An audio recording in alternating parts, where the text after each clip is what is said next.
തെന്നിന്ത്യൻ ജനതയുടെ ഹൃദയം കവർന്ന വാനമ്പാടി എസ് ജാനകിയുടെ വിയോഗത്തിൽ കണ്ണീരണിഞ്ഞ് സംഗീത ലോകവും ആരാധകരും.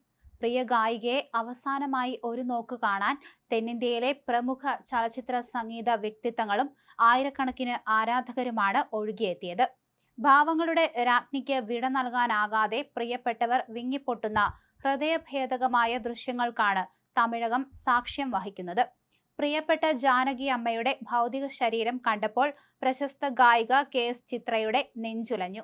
അമ്മയെപ്പോലെ സ്നേഹിച്ച സംഗീത വഴിയിൽ തനിക്ക് വഴികാട്ടിയായ പ്രിയ ഗുരുവിന്റെ വിയോഗത്തിൽ സഹിക്കാൻ കഴിയാത്ത വിഷമത്തോടെ ചിത്ര വിങ്ങിപ്പൊട്ടി. സംഗീത ലോകത്ത് തനിക്ക് ലഭിച്ച ഏറ്റവും വലിയ അനുഗ്രഹങ്ങളിലൊന്നായ മാതൃതുല്യമായ ആ സാന്നിധ്യത്തിന്റെ വേർപാട് ചിത്രയെ കടുത്ത മാനസിക വേദനയിലാഴ്ത്തി. എസ് ജാനകിയുടെ സംസ്കാര ചടങ്ങുകൾ കഴിഞ്ഞു. കനിയഹുണ്ടി ഫാം ഹൗസിലാണ് സംസ്കാരം നടന്നത്.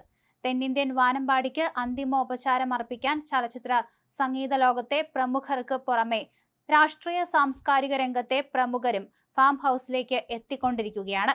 കർശനമായ സുരക്ഷാ ക്രമീകരണങ്ങളാണ് ചടങ്ങുകളുമായി ബന്ധപ്പെട്ട് ഏർപ്പെടുത്തിയിരിക്കുന്നത്. ഒരു കാലഘട്ടത്തെ മുഴുവൻ തന്റെ മാസ്മരിക ശബ്ദം കൊണ്ട് ധന്യമാക്കിയ ഭാവങ്ങളുടെ രാജ്ഞിക്ക് വിട നൽകാൻ ആയിരങ്ങളാണ് ഒത്തുകൂടിയിരിക്കുന്നത്.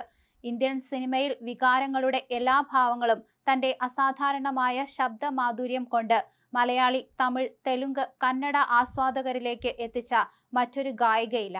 വാനമ്പാടിയുടെ വേർപാടോടെ തെന്നിന്ത്യൻ ചലച്ചിത്ര സംഗീതത്തിന്റെ സുവർണ യുഗത്തിനാണ് ഇപ്പോൾ അന്ത്യമാകുന്നത്. കണ്ണീരണിഞ്ഞ മുഖങ്ങളോടെ പ്രിയപ്പെട്ടവരും ആരാധകരും ഒരേപോലെ സാക്ഷ്യം വഹിക്കുന്ന ഈ വിടവാങ്ങൽ ചടങ്ങുകൾ സംഗീത ലോകത്തെ ഏറ്റവും ദുഃഖകരമായ നിമിഷങ്ങളിലൊന്നായി മാറുകയാണ്.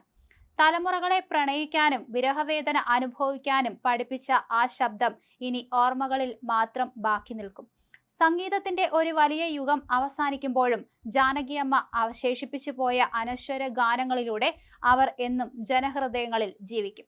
ജാനകി അമ്മയുടെ അന്ത്യാഭിലാഷ പ്രകാരമാണ് മൈസൂരിൽ സംസ്കരിക്കുന്നതെന്ന് കുടുംബം അറിയിച്ചു. പൊതുജനങ്ങൾക്കും സംഗീത ആസ്വാദകർക്കും അന്ത്യാഞ്ജലി അർപ്പിക്കാൻ പ്രത്യേക സൗകര്യങ്ങൾ മഹാരാജ കോളേജ് ഗ്രൗണ്ടിൽ ഒരുക്കിയിട്ടുണ്ട്. VIP-കൾക്കായി പ്രത്യേക സംവിധാനങ്ങളും വിപുലമായ സുരക്ഷാ ക്രമീകരണങ്ങളും ഏർപ്പെടുത്തിയതായി പോലീസ് അറിയിക്കുകയും ചെയ്തു. ജനത്തിരക്ക് കണക്കിലെടുത്ത് നഗരത്തിൽ ഗതാഗത നിയന്ത്രണവും ഏർപ്പെടുത്തും. ശ്വാസതടസ്സത്തെ തുടർന്ന് ഇന്നലെ ഉച്ചയോടെയാണ് ജാനകി അമ്മയെ മൈസൂരിലെ അപ്പോളോ BGS ആശുപത്രിയിൽ എത്തിച്ചത്. ചികിത്സയിലിരിക്കെ വൈകിട്ട് 7:30 അന്ത്യം സംഭവിക്കുകയായിരുന്നു. കൊച്ചുമകൾ അപ്സര വിദ്യുലയാണ് സമൂഹ മാധ്യമത്തിലൂടെ മരണവിവരം അറിയിച്ചത്. ഈ ദുഃഖഘട്ടത്തിൽ കുടുംബത്തിന്റെ സ്വകാര്യത മാനിക്കണമെന്നും അവർ അഭ്യർത്ഥിച്ചിരുന്നു.